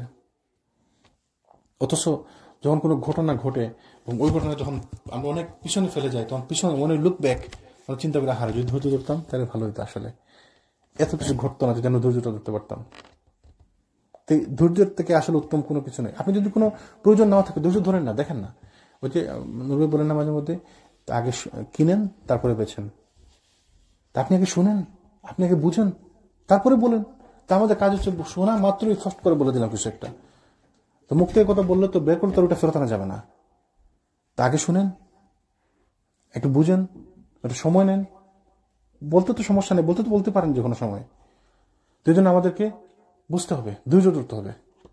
ধৈর্য করতে আল্লাহ কোরআনে বলছে, আমি মানুষকে ধৈর্য দ্বারা পরীক্ষা করি, ফল ফসলের ক্ষতি দ্বারা, জানমালের ক্ষতি দ্বারা, বা সন্তানের ক্ষতি দ্বারা, জীবননাশের মাধ্যমে তাদেরকে ধৈর্য পরীক্ষা করি আমি। তো আল্লাহ তো আমাদেরকে পরীক্ষা করেন। আমি যে বললাম না, প্রত্যেকটা কাজ আমাদের জন্য পরীক্ষা, প্রতিটা মুহূর্ত আমাদের জন্য পরীক্ষা। তা আমাদের শুধু পরীক্ষা পাশ করতে হবে। আমাদের জন্য প্রশ্ন কিন্তু পাশ করা, যে দেশে বলে না যে প্রশ্ন ফাঁস হয়ে গেছে, হ্যাঁ, তা আমরা প্রশ্ন জানি, প্রশ্ন কিন্তু আমাদের সামনে। কি কি প্রশ্ন? আল্লাহর ইবাদত করতে হবে, শিরিক করা যাবে না, বেদাত করা যাবে না, রাসূল সাল্লাল্লাহু অনুসরণ করতে হবে, 5 ওয়াক্ত সালাত করতে হবে, যাকাত দিতে হবে। একদম প্রশ্নগুলো কিন্তু আমাদের সামনে রেডি, আমরা জানি প্রশ্নগুলো, উত্তর আমরা জানি। তা আমরা প্রশ্নও জানি, we know the question, we know the answer, but still we are failing. কত খারাপ স্টুডেন্ট আমরা, প্রশ্নও জানি, উত্তরও জানি, এবং এগুলো কিন্তু কঠিন কিছু না, তো তারপর আমরা ফেল করতেছি আমরা। ওই যে বললাম, তা তো আরো তো খারাপ, আমরা তো জানি প্রশ্ন এগুলো, পরীক্ষা এগুলো, আমরা তো জানি দুনিয়াতে পরীক্ষা। কিছু লোক তো খবরই নাই যে পরীক্ষা চলতেছে তার, সে জানেই আসে পরীক্ষার হলে আসে, পরীক্ষার হলে এসে নাচ গান করতেছে।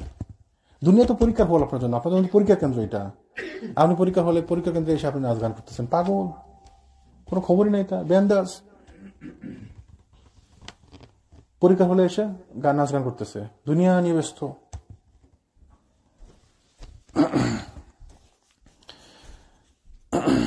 তো ওই সাহাবী নুআইম ইবনে মাসউদ বলেন, যে রাসূলুল্লাহ, আমাকে আপনি আদেশ দিন, আমি কি করবো? তো রাসূল সাল্লাল্লাহু আলাইহি ওয়াসাল্লাম বললেন যে, ব্যক্তি হিসেবে যেহেতু তুমি নিতান্তই একক, সেহেতু কোনো সামরিক পদক্ষেপ গ্রহণ তোমার পক্ষে সম্ভব না। তুমি তো একজন লোক, কিন্তু সামরিক আমাদের সাহায্য করতে পারো না। তুমি একজন লোক আমাদের পক্ষে আসলেই তার আমাদের সাহায্য হবে না, আর ওদের বিরুদ্ধে যাও তো তোমার একজনের তো কোনো লাভ হবে না। But we can do something else with you. কৌশলের মাধ্যমে অন্য কিছু করা যায়, যেহেতু সে অন্য ওই গ্রুপের নেতা, অন্য দলের গোত্রের লোক, নেতাগোষ্ঠীর লোক, তাকে দিয়ে অন্য কাজ করানো যায়। কি করানো যায়? তিনি বলেন যে, তুমি তাদের ঐক্যে ফাটার জন্য এবং তাদের মনোবল নষ্ট করার মতো কোনো কৌশল অবলম্বন করো। You do something that make divide among them, make division among them. একলা তো তুমি আমাদের পক্ষে আসে যুদ্ধ করে তো লাভ নেই, আমরা 1400 আছে 1401 হবে, ওরা 10,000 ছিল 9,999 জন হবে, তো কুয়োটা তো লাভ নাই। বরঞ্চ তুমি ওদের চেষ্টা করো যে অন্যভাবে ওদের মধ্যে ফাটল ধরানো যায় কিনা, ওদের ঐক্য ফাটল ধরানো যায় কিনা। শত্রুপক্ষকে ঘায়াল করার ব্যাপারে এসব কৌশল অত্যন্ত মূল্যবান। যুদ্ধ হচ্ছে কৌশলের খেলা। এর প্রেক্ষিতে নোয়াইম ততক্ষণ বনু কুরাইজার উদ্দেশ্যে রওনা হয়ে গেলেন। দেখেন আল্লাহ পক্ষ থেকে এগুলা সাহায্য। তো তিনি বনু গাতাফান গোত্রের নেতা, তিনি চলে গেলেন বনু কুরাইজাতে ইহুদীদের সাথে কথা বলার জন্য। তো জাহেলিয়ার যুগে বনু কুরাইজার সঙ্গে নোয়াইমের সম্পর্ক ভালো ছিল, সুসম্পর্ক ছিল। তিনি সেখানে গিয়ে বলেন যে আপনাদের এবং আমার মধ্যে যে পারস্পরিক সুসম্পর্ক বিদ্যমান রয়েছে, আপনারা অবশ্যই তার স্বীকৃতি প্রদান করবেন। তারা বলে হ্যাঁ অবশ্যই। বলে যে আমার তোমাদের মধ্যে ভালো সম্পর্ক আছে। তারা বলে হ্যাঁ অবশ্যই ভালো সম্পর্ক আছে, বাস আগেও ছিল এখনো আছে। তারা তো জানেন না যে তিনি মুসলমান হয়ে গেছেন। তো নোয়াইম বললেন যে তাহলে আপনারা একথাটা অবশ্যই স্বীকার করবেন যে কোরাইশদের ব্যাপারটা আপনাদের ব্যাপার হতে সম্পূর্ণ ভিন্নতর। কোরাইশদের ব্যাপারটা ভিন্ন আপনাদের। আপনারা তো মোহাম্মদ সাল্লাল্লাহু আলাইহি ওয়াসাল্লামের সঙ্গে শান্তিতে বসবাস করতেছিলেন চুক্তির মাধ্যমে, আর কোরাইশরা তো বাইরে থেকে আসছে, তারা তো মোহাম্মদের শত্রু, সারা জীবন শত্রু। এদের এবং আপনাদের পরিস্থিতি তো সমান না। আপনারা ঘরের লোক, আপনারা একসাথে থাকেন, মদিনার বাসিন্দা, আপনারা লোকাল, এরা হচ্ছে বাইরে থেকে আসছে। এদের সঙ্গে তার শত্রুতা সবসময়, তাই নট সেম এজ ইউ। এই অঞ্চল হচ্ছে আপনাদের নিজেদের, এখানে আপনাদের ঘর বাড়ি সহায় সম্পদ সবকিছু রয়েছে, আরো রয়েছে পরিবার পরিজন। এসব কিছু পরিত্যাগ করে অন্য কোথাও যাওয়া আপনাদের পক্ষে সম্ভব না। আপনাদের বাড়ি করে এখানে, বাচ্চা কাচ্চা সব এখানে, এটাই আপনাদের বাড়িঘর মদিনাতে। তো আপনি মদিনাতে থেকে মোহাম্মদের সঙ্গে মারামারি করে থাকতে পারবেন? যখন যুদ্ধ শেষ হবে তখন তো মোহাম্মদ আপনাদের উপর অ্যাটাক করবে, রিভেঞ্জ নিবে সে। হ্যাঁ ওটা মানে ওরা তো চলে যাবে, ওদের তো কোনো লাভ হোক ক্ষতি হোক ওরা তো চলে যাবে। মোহাম্মদ তো তাদের বাড়ি থেকে আক্রমণ করেছে অনেক দূরে, কিন্তু তোমরা তো তার বাড়ির পাশে, তোমাদের তো বাড়ি করে এখানে। কিন্তু কুরাইশ এবং গাতাফানে গোত্র এসেছে, দুই গোত্র এসেছে মোহাম্মদ সাল্লাল্লাহু আলাইহি ওয়াসাল্লামের সঙ্গে যুদ্ধ করতে। আর আপনারা হাত মিলেছেন যুদ্ধ পিপাসী এমন দু গোত্রের সাথে যাদের বাড়িঘর সোয়া সম্পত্তি কিংবা পরিবার পরিজন বলতে কিচ্ছু নেই এখানে। তারা তাদের বাড়িঘর পরিবার পরিজন নিয়ে আসেনি। They have nothing to lose. তারা যদি এখানে হারে তো বাড়ি চলে যাবে। আর আপনারা তো এখানে বাড়ি থেকে আসেন, জিতলেও এখানে আসেন, হারলেও এখানেই আসেন আপনারা, আপনারা তো যাওয়ার জায়গা নেই। এ কারণে কোনো সুযোগ সুবিধা লাভের সম্ভাবনা থাকলে তারা পদক্ষেপ নেবে, মানে কোরাইশ যদি কোনো সুযোগ থাকে, জিতার সম্ভাবনা থাকে, তারা পদক্ষেপ নেবে, নচেত গোলমাল সৃষ্টি করে তারা বিদায় হয়ে যাবে। তো তারা তো আসছে এখানে এই জন্য, তাই না? সুযোগ পেলে যুদ্ধ করবো, জিতবো, যদি সুযোগ না পাই তাহলে চলে যাবো। এবং এইটাই হয়, যুদ্ধ করতে আসছি, যুদ্ধ করতে পারলাম না, হারার ভয় আসে, চলে গেলাম, তো ক্ষতি নেই আমার। তো পক্ষান্তরে আপনাদেরকে এখানেই থাকতে হবে এবং মুহাম্মদ সাল্লাল্লাহু আলাইহি ওয়াসাল্লাম এখানেই থাকবে। আপনারা যদি তার শত্রুপক্ষের সঙ্গে হাত মিলিয়ে তাকে সাহায্য করেন তাহলে যেভাবে হোক তিনি অবশ্যই প্রতিশোধ গ্রহণ করবেন। যা তোমরা তো বিপদে পড়বা, তোমাদের ব্যাপার তাদের ব্যাপার থেকে ভিন্ন। নোয়াইমের মুখে কথা শোনা মাত্র বনু কুরাইজা সতর্ক হয়ে গেল যে নোয়াইম এখন বলুন এখন কি করা যায়। এখন সবাই ভালো কথা সবাই বুঝে, আসলে তো স্বার্থের কথা তারাও বুঝছে। বলে এখন কি করা যায়, আমরা বলেন আমরা কি করবো এখন। তো তিনি বলেন যে পর্যন্ত কুরাইশরা তাদের কিছু সংখ্যক লোক বন্ধক হিসেবে আপনাদের জিম্মায় না রাখবে আপনারা তাদের সহযোগী হয়ে যুদ্ধে অংশগ্রহণ করবেন না। এবং আপনি তখন বনু কুরাইজা, আপনি সুন্দর কথা বলছেন, ভালো কথা বলছেন, যে কি বলছে যে তোমরা কুরাইশের সঙ্গে যোগাযোগ করো, বলো তাদের যদি কিছু লোক তোমাদের কাছে বন্ধক হিসেবে রাখে তাহলে তোমরা তাদের সঙ্গে যুদ্ধ করবা। কেন বন্ধক, কেন? সুন্দর যুক্তি দিছে যে তোমরা যদি আমাদের কাছে চলে যাও তখন আমরা বিপদে পড়বো। তোমরা তো চলে গেলা, তোমাদের কোনো ক্ষতি নেই, আমরা তো মুহাম্মদের সঙ্গে বিরোধিতা করে এখন বিপদে পড়লাম আমরা, তো তোমাদের কিছু লোক বন্ধক হিসেবে আমাদের কাছে রাখো, তোমরা অন্তত এদের মায়া তোমরা চলে যাবো না, আর নাহলে আমরা তোমাদের সঙ্গে নাই। তো সুন্দর সঙ্গত কথা বলছে। তারা বলে যে আপনি সুন্দর কথা, সঙ্গত কথা বলছেন। এরপর নোয়াইম সোজা কুরাইশদের নিকট গেল। তো নোয়াইম আবার এখান থেকে কুরাইশদের নিকট গেল। তো গাতাফান গোত্রের বন্ধু না এরা গেল। তো কি বলেন যে আপনাদের প্রতি আমার যে ভালোবাসা এবং সদিচ্ছা রয়েছে তা অবশ্যই আপনারা জানা আছে বলে আমি বিশ্বাস করি। তারা বললো হ্যাঁ অবশ্যই। তো নোয়াইম বলল যে বেশ তাহলে শুনুন, ইহুদিগণ রাসূলুল্লাহ সাল্লাল্লাহু মোহাম্মদ সাল্লাল্লাহু আলাইহি ওয়াসাল্লাম এবং তার বন্ধুদের সঙ্গে তাদের স্বীকৃত অঙ্গীকার ভঙ্গ করেছে, এ কারণে তারা লজ্জিত হয়েছে। তো সে আবার ওইখানে গিয়ে অন্যভাবে বলতে লাগলো যে ইহুদিরা তো মোহাম্মদ সাল্লাল্লাহু আলাইহি ওয়াসাল্লামের সঙ্গে চুক্তি ভঙ্গ করছে, তাই না? কিন্তু এই জন্য তারা এখন লজ্জিত, তো দে ফিল গিলটি। বর্তমানে তারা এই শর্তে তাদের সঙ্গে যোগাযোগ রক্ষা করে চলেছে যে বন্ধক হিসাবে তারা আপনাদের নিকট থেকে কিছু সংখ্যক লোক গ্রহণ করার পর মোহাম্মদ সাল্লাল্লাহু আলাইহি ওয়াসাল্লামের নিকট সমর্পণ করবে এবং এর মাধ্যমে অঙ্গীকার ভঙ্গের ঘাটতি পূরণ করে নেবে। তো কি বললো যে এরা এখন যুক্তি করতেছে যে আপনাদের কাছ থেকে কিছু লোক বন্ধক হিসাবে নিয়ে মোহাম্মদকে এদেরকে দিয়ে দিবে। তো মোহাম্মদ এদেরকে পেলে এদেরকে হত্যা করবো, তখন তাদের সঙ্গে যে চুক্তি ভঙ্গ করছে ওইটার কাফারা। কেউ কুরাইশ চুক্তি ভঙ্গ করছে, তো তখন লজ্জিত, ওরা বুঝতে পারছে। তো তারা কি করবে, এখন তারা বুদ্ধি করছে তোমাদের কাছ থেকে কিছু লোক নিয়ে মোহাম্মদ সাল্লাল্লাহু আলাইহি ওয়াসাল্লামকে দিবে, তখন যে তাদের এটা মানে চুক্তি ভঙ্গের কাফারা, মানে এই জন্য তারা এটা করতেছে। তো তোমরা আবার এটা রাজি হয় না, যে কাজে ইহুদিগণ বন্ধক হিসাবে কুরাইশের নিকট থেকে কিছু সংখ্যক লোক চাইলেও কিছুতেই তা দেয়া যাবে না। তো স্বাভাবিক কুরাইশা বললো না, এটা কেমনে হবে, এটা তো ঠিক হবে না, এটা আমরা মানবো না। তারপর নুআইম গাতাফান গোত্রে গিয়ে কুরাইশদের নিকট যা বলছিল তার পুনরাবৃত্তি করলো। তো তার গোত্রে গেল ফেরত না, গাতাফান গোত্রে গিয়ে এদেরকেও সেম কথা বললো যে ওরা আসবে, কিছু সংখ্যক লোক তোমাদের কাছ থেকে বন্ধক নিবে, আমি শুনতেছি এটা নিয়ে মোহাম্মদকে দিবে, যেন তাদের মধ্যে সম্পর্ক আবার আগের মতো ঠিক হয়ে যায়। কুরাইশদের সঙ্গে মোহাম্মদ সাল্লাল্লাহু আলাইহি ওয়াসাল্লামের সঙ্গে এই ইহুদিদের সম্পর্ক যেন ঠিক হয়ে যায় আবার, তো তোমরা কিন্তু সজাগ থাকবা। তো তারা বললো যে না, অবশ্যই বুঝতে পারছি। তারপর পঞ্চম হিজরির শুক্রবার এবং শনিবার মধ্যবর্তী রাত্রে কুরাইশগণ ইহুদিদের নিকটে পয়গাম প্রেরণ করে যে তাদের অবস্থা কোনো সুবিধাজনক স্থানে নেই, ঘোড়া এবং উটগুলো মারা যাচ্ছে, অতএব ওদিক থেকে আপনারা এবং এদিক থেকে আমরা উভয় দল একসঙ্গে মুহাম্মদ সাল্লাল্লাহু আলাইহি ওয়াসাল্লামের উপর আক্রমণ পরিচালনা করি। তো তার ইহুদিরা কুরাইশরা খবর পাঠালো যে কাজ করো, তোমরা আমাদের তো এখন অবস্থা খারাপ দিতেছে, যেহেতু আমরা ওই প্রস্তুতি নিয়ে আসিনি, তো আমাদের ঘোড়া মারা যেতেছে, উটগুলা মারা যেতেছে, so let's do a one time attack, তোমরা ওই দিক থেকে আক্রমণ করো, আমরা দিক থেকে আক্রমণ করি, একসাথে শেষ করে দিই মোহাম্মদকে। প্রস্তাব পাঠালো কুরাইশরা। তো এর উত্তর ইহুদিগণ বললো যে আমরা তো আজকে তো শনিবার, আর তোমরা তো জানো শনিবারে আমরা কিছু করি না। তো এটা তাদের একটা ভালো এক্সকিউজ, তারা শনিবারে কিছু করে না।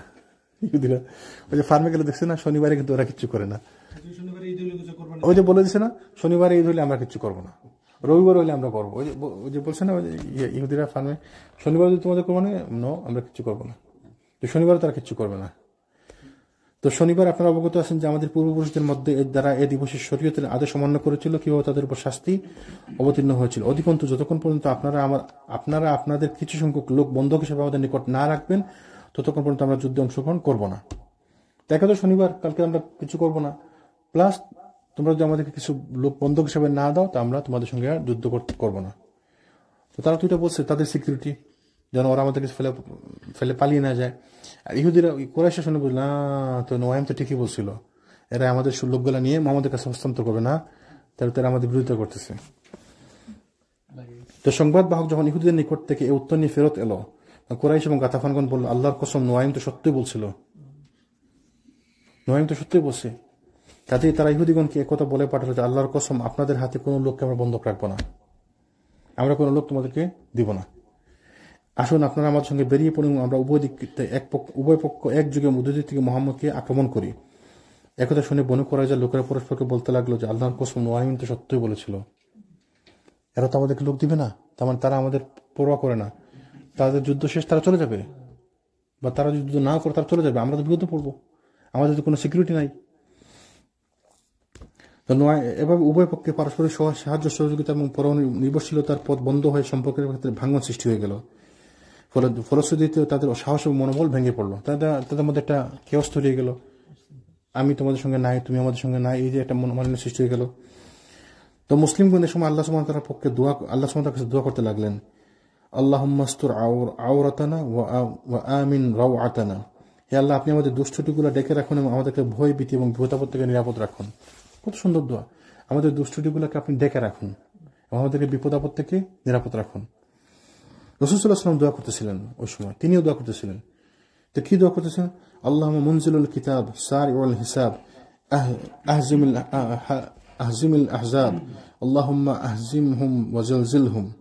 এই দোয়াগুলা ইয়েতে ইউজ করা হয়, ওই যে কুনুতে নাজেলার দোয়া এগুলা, ইয়া মুনজিলাল কিতাব ইয়া মুজরিয়াস সাহাব হাজিমাল আহজাব ইহজিমহুম ওয়া জিলজিলহুম। মানে অর্থ কি? হে আল্লাহ, হে কিতাব অবতীর্ণকারী, আল্লাহুম্মা মুনজিলাল কিতাব, হে কিতাব অবতীর্ণকারী, সারি আল হিসাব, দ্রুত হিসাব গ্রহণকারী। আল্লাহ সুবহানাহু ওয়া তাআলার কাছে দোয়া করার দেখেন মানে আদব দেখেন, হে কিতাব অবতীর্ণকারী, তাহলে আল্লাহর প্রশংসা করলেন যে আপনি কিতাব অবতীর্ণ করছেন। দ্রুত হিসাব গ্রহণকারী মানে আল্লাহ দ্রুত হিসাব গ্রহণ করেন, সারি আল হিসাব। এই সেনাবাহিনীকে পরাভূত করুন, আহজিমুল আহজাব, হে আল্লাহ তাদেরকে পরাভূত করুন, প্রকম্পিত করুন।